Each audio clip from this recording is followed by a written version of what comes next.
Hello everyone, welcome to Swami Vivekananda Institute. My name is Aditi.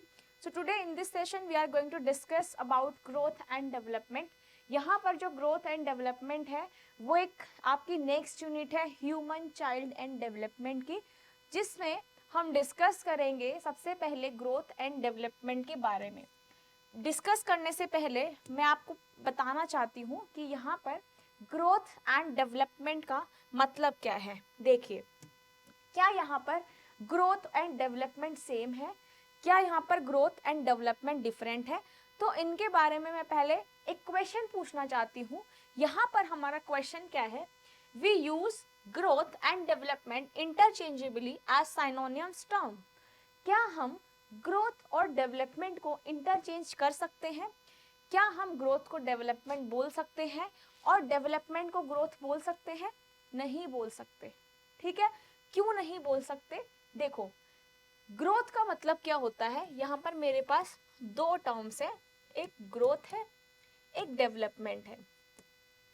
हम growth को development नहीं बोल सकते और डेवलपमेंट को ग्रोथ नहीं बोल सकते। क्यों? क्योंकि यहाँ पर ग्रोथ और डेवलपमेंट दोनों अलग अलग पार्ट है। ठीक है, दोनों क्या है? अलग अलग पार्ट है। कैसे अलग अलग पार्ट है? यहाँ पर दोनों इंटर रिलेटेड है। ठीक है, दोनों एक दूसरे पे इंटर रिलेटेड तो है, बट ये डिफरेंट है। क्यों? क्योंकि ग्रोथ का मतलब क्या होता है? जिस चीज को हम मेजर कर सकते हैं। देखो, मेरे पास दो टर्म्स है, एक क्वांटिटेटिव,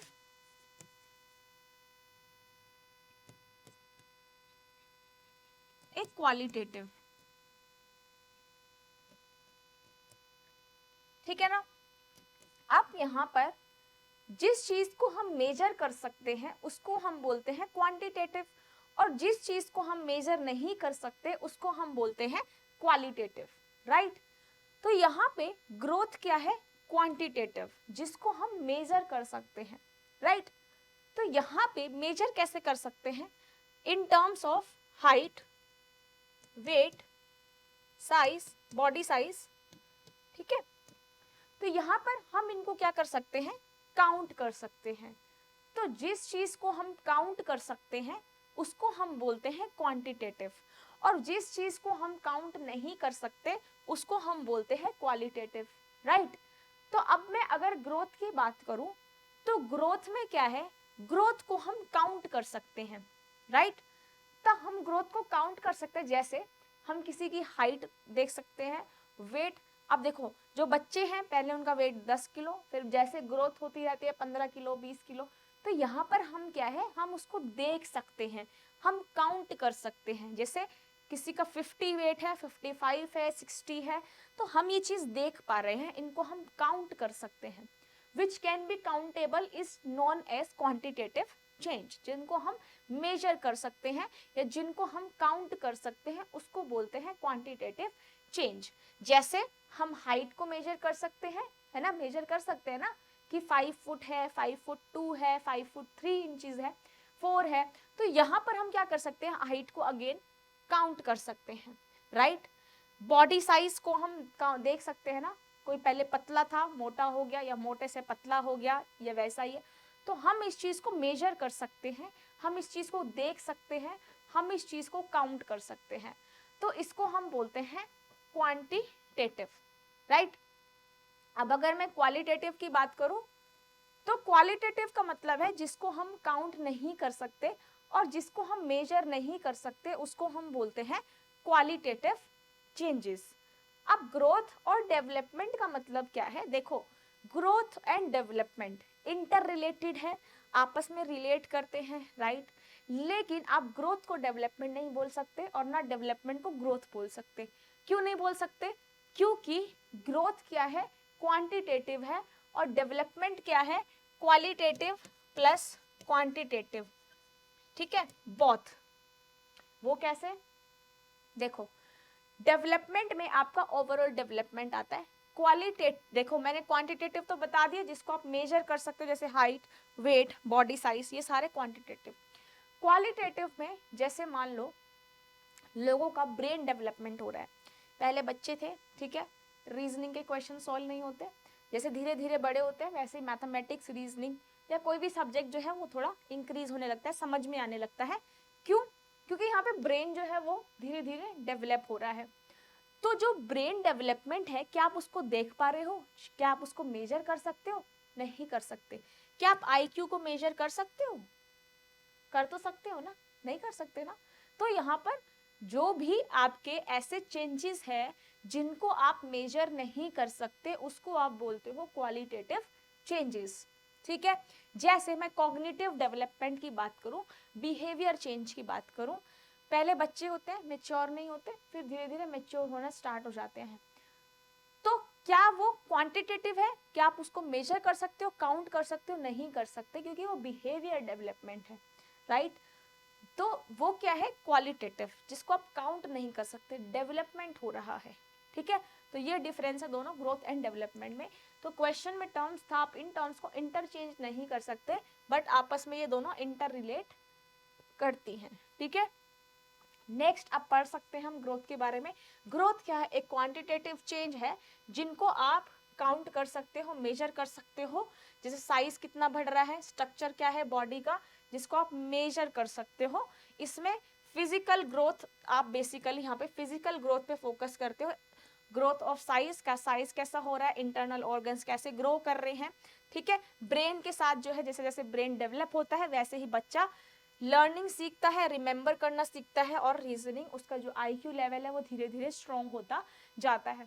तो बच्चा मेंटली भी ग्रो करता है, फिजिकली भी ग्रो करता है। Increase in height, size, length, weight, जिसको आप मेजर कर सकते हो, इसलिए ग्रोथ को बोला है क्वांटिटेटिव चेंजेस। इसको हम फिजिकल प्रोसेस ऑफ डेवलपमेंट भी बोलते हैं। नाउ क्वेश्चन आता है एग्जाम में कि डिफरेंट रिसर्चर्स ने ग्रोथ को कैसे डिफाइन किया हुआ है, कैसे डेवलपमेंट की डेफिनेशंस दी हुई है। तो एनसाइक्लोपीडिया ब्रिटानिका में क्या लिखा है कि ग्रोथ को हम कैसे डिफाइन करते हैं? इंक्रीज इन साइज और द अमाउंट ऑफ एंटिटी, जो भी चीज इंक्रीज हो रही है, जिसका भी साइज इंक्रीज हो रहा है, उसको हम ग्रोथ बोलते हैं। दूसरा, हम ग्रोथ किसको बोलते हैं? जिसमें स्ट्रक्चरल और फिजियोलॉजिकल चेंजेस जो है वो आते हैं, स्ट्रक्चर से रिलेटेड, और बॉडी में जो चेंजेस आते हैं, फिजियोलॉजिकल चेंजेस, उससे रिलेट करता है हमारा ग्रोथ। ठीक है। दूसरा, हरलोक ने कैसे डिफाइन किया? हरलोक जो रिसर्चर था उसने कैसे डिफाइन किया ग्रोथ को, कि कितना साइज चेंज हो रहा है, प्रोपोर्शन में कितना चेंज हो रहा है, जो ओल्ड फीचर्स थे वो डिसअपियर होके नए वाले फीचर्स कौन से आ रहे हैं। तो वो था ग्रोथ। अब मैं डेवलपमेंट की बात करूं तो इसमें क्वालिटेटिव और क्वांटिटेटिव चेंजेस दोनों हैं, whereas in the growth only quantitative changes can be seen। ठीक है, जिनको हम मेजर कर सकते हैं। तो ग्रोथ में हम उसकी बात करते हैं, और डेवलपमेंट में क्वालिटेटिव एंड क्वांटिटेटिव दोनों की बात करते हैं। तो डेवलपमेंट का मतलब क्या है? Progressive changes. प्रोग्रेसिव चेंजेस मतलब यहाँ पर पहले क्या स्टेज आती है? इन्फेंट स्टेज, इन्फेंसी स्टेज, फिर यहाँ पर एडोलेसेंट, ठीक है, एडोलेसेंट स्टेज, फिर एडल्ट स्टेज, फिर यहाँ पर ओल्ड एज। ठीक है ना। तो यहाँ पर जो यहाँ पे प्रोग्रेसिव चेंजेस आ रहे हैं, ठीक है, भाई पहले बच्चे थे, फिर धीरे धीरे ब्रेन डेवलपमेंट स्टार्ट हुआ, फिर और डेवलप्ड हुआ। तो यहाँ पर जो भी प्रोग्रेसिव चेंजेस आ रहे हैं, मतलब हर एक लाइफ स्टेजेस में जो चेंजेस आ रहे हैं, जैसे इन्फेंसी के चेंजेस, फिर एडोलेसेंट, फिर एडल्ट्स, तो जो भी आपके प्रोग्रेसिव चेंजेस आ रहे हैं, जो हर एक लाइफ स्टेजेस पे चेंजेस आ रहे हैं, उसको हम बोलते हैं डेवलपमेंट। ठीक है। तो डेवलपमेंट को हम डिफाइन करते हैं जो भी प्रोग्रेसिव चेंजेस आ रहे हैं। ठीक है। दूसरा, ये जो चेंजेस है डायरेक्शनल होते हैं, यूनिडायरेक्शनल होते हैं। कैसे? भाई आप बच्चों से बूढ़े बन सकते हो, बूढ़े से बच्चे नहीं बन सकते। दोबारा तो वो जो आप लाइफ साइकिल जो है वो दोबारा से रिवर्स तो नहीं होगा ना। बच्चे हो, फिर एडोलेसेंट स्टेज में हो गए, फिर एडल्ट स्टेज में, फिर ओल्ड स्टेज में, जो एक्सपेंडिंग, कॉन्ट्रैक्टिंग और एक्सपायरिंग स्टेज पढ़ी थी हमने। बट क्या आप ओल्ड एज से दोबारा एडोलेसेंट एज या ओल्ड एज से दोबारा एडल्ट बन सकते हो? नहीं बन सकते। तो ये क्या है? जो प्रोग्रेसिव चेंजेस हैं वो एक डायरेक्शन में चलते हैं, यूनिडायरेक्शनल है।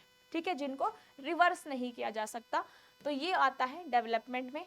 दूसरा यहाँ पे फिजिकल और न्यूरोलॉजिकल चेंजेस जो हैं वो आते हैं, जैसे आपका ब्रेन डेवलपमेंट न्यूरोलॉजिकल चेंजेस में आता है, फिजिकल डेवलपमेंट आपका क्वांटिटेटिव चेंज में आता है।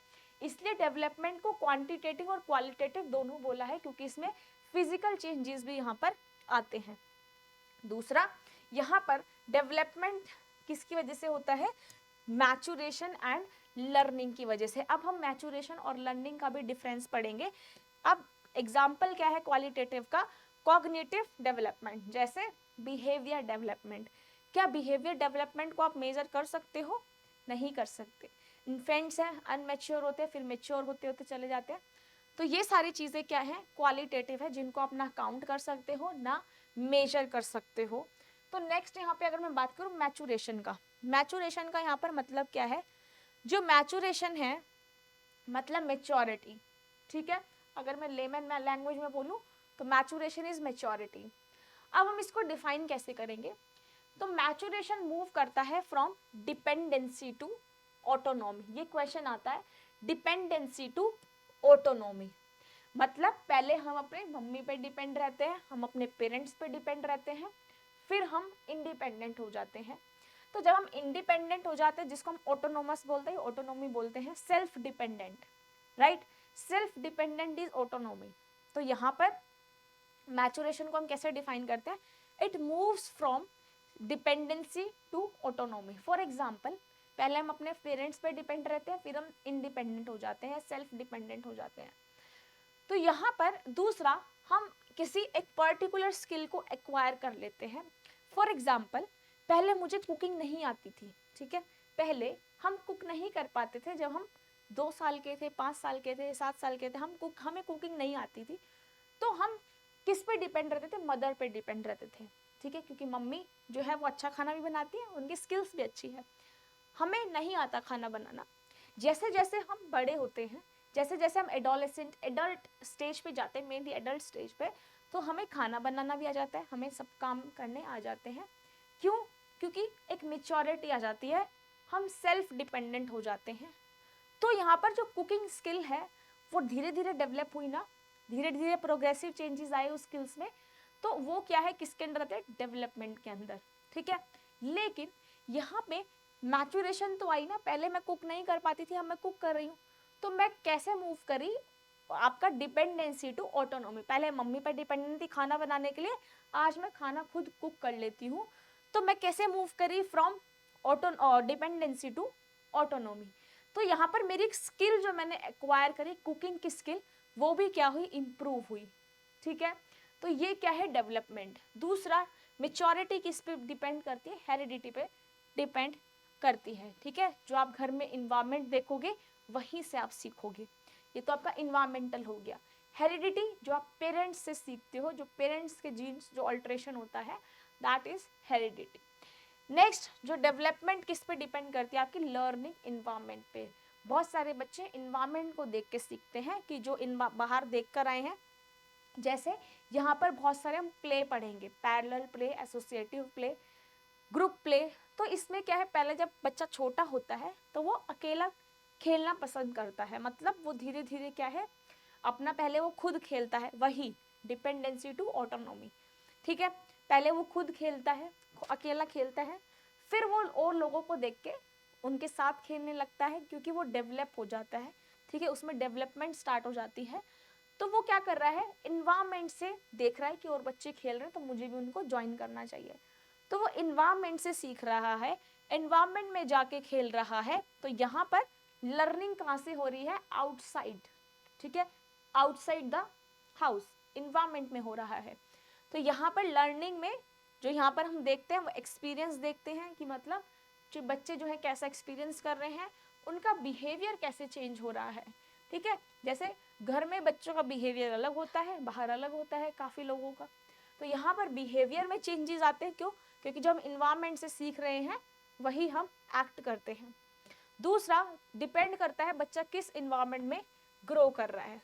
एग्जाम्पल कैसे लर्निंग का, A child begin to speak only when she is able to control the movement of tongue, lips and vocal cords.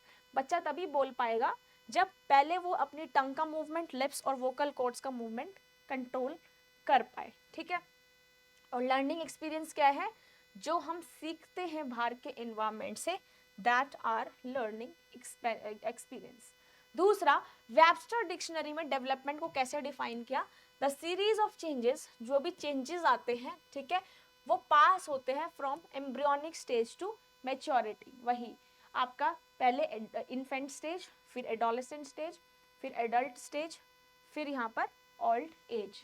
दूसरा, इंसाइक्लोपीडिया ब्रिटानिका ने कैसे डिफाइन किया डेवलपमेंट को, वो ग्रोथ को था, अब डेवलपमेंट को कैसे डिफाइन किया, जो प्रोग्रेसिव चेंजेस आ रहे हैं साइज में, शेप में, फंक्शन में, उनकी जो बॉडी पोटेंशियल है, ठीक है, उसमें क्या आ रहा है, जेनेटिक पोटेंशियल में क्या क्या चेंजेस आ रहे हैं, उसमें किसने इसको डिफाइन किया था, इंसाइक्लोपीडिया ब्रिटानिका में।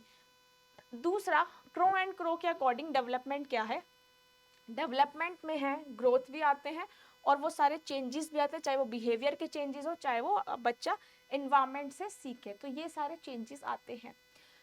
अब यहाँ पर मैं डोमेन्स की बात करूँ तो हमारे पास दो डोमेन्स है। सबसे पहले यहाँ क्या है, फिजिकल एंड मोटर डेवलपमेंट। देखो, फिजिकल डेवलपमेंट और मोटर डेवलपमेंट का मतलब क्या है, जब फिजिकल चेंजेस की हम बात करते हैं, ठीक है, जो हम फिजिकल चेंजेस का डेवलपमेंट की बात करते हैं उसको हम बोलते हैं फिजिकल मोटर डेवलपमेंट। जब हम फिजिकल चेंजेस की बात कर रहे हैं, जैसे बॉडी साइज ग्रो हो रहा है, स्ट्रेंथ ग्रो हो रही है, ठीक है, मसल्स ग्रो हो रही हैं धीरे धीरे, तो जो फिजिकल चेंजेस है वो आते हैं फिजिकल और मोटर डेवलपमेंट में, राइट।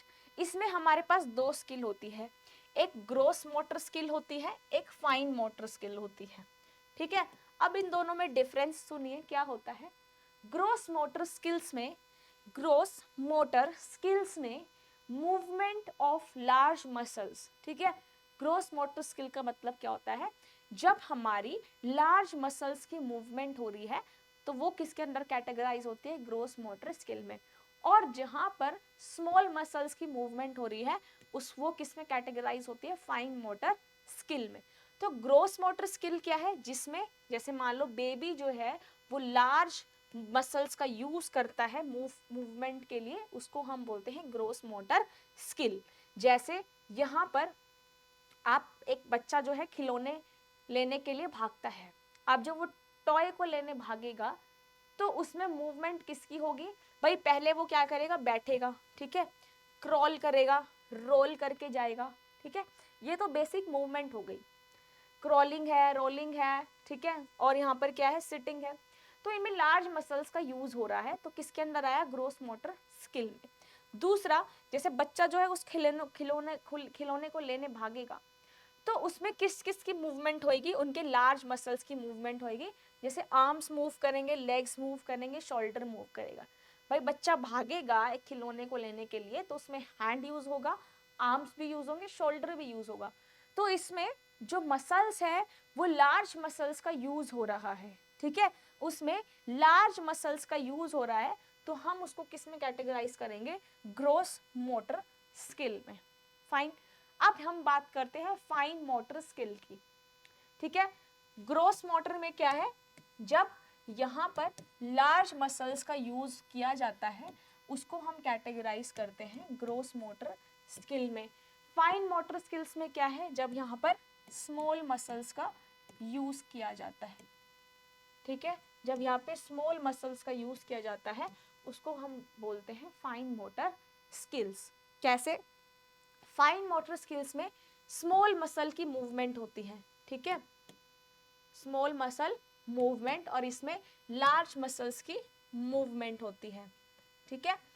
अगर मैं फाइन मोटर स्किल की बात करूं तो इसमें जो स्मॉल मूवमेंट्स करता है बेबी उसमें आता है फाइन मोटर स्किल्स, जैसे फिंगर्स, ठीक है, जैसे मैं इसका एग्जांपल दूं, एक बच्चे को क्ले दे दो, मोल्डेड क्ले दे दो, तो वो डिफरेंट डिफरेंट शेप बनाएगा क्ले की, ठीक है, लर्निंग भी करेगा, क्ले को मोल्ड भी करेगा, स्क्वीज भी करेगा, डिफरेंट डिफरेंट शेप भी बनाएगा, ठीक है। तो यहाँ पर जो मूवमेंट हो रही है क्ले के साथ वो फिंगर्स के द्वारा हो रही है, फिंगर्स के थ्रू हो रही है, तो फिंगर्स ही तो यूज हो रही है ना वहाँ पे, तो जहाँ पे स्मॉल मसल्स की मूवमेंट होती है that is categorised under fine motor skill, ठीक है। जैसे इसमें एग्जांपल क्या है, बच्चे फिंगर्स को रैप करते हैं, ठीक है, फिंगर्स की जो मूवमेंट हो रही है किसी भी ऑब्जेक्ट को पिक करने के लिए, उसको ग्रैब करने के लिए जो मूवमेंट हो रही है, जो स्मॉल मसल्स की मूवमेंट हो रही है, वो किस में आएंगे, फाइन मोटर स्किल्स में आएंगे। ठीक है।